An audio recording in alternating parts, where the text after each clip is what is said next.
motor hian emergency light ta pot na in akal ngam bik lo ani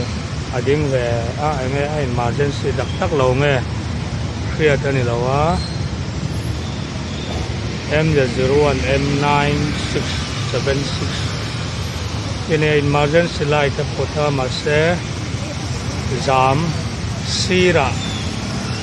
tam tak cho tlan pel ve to nine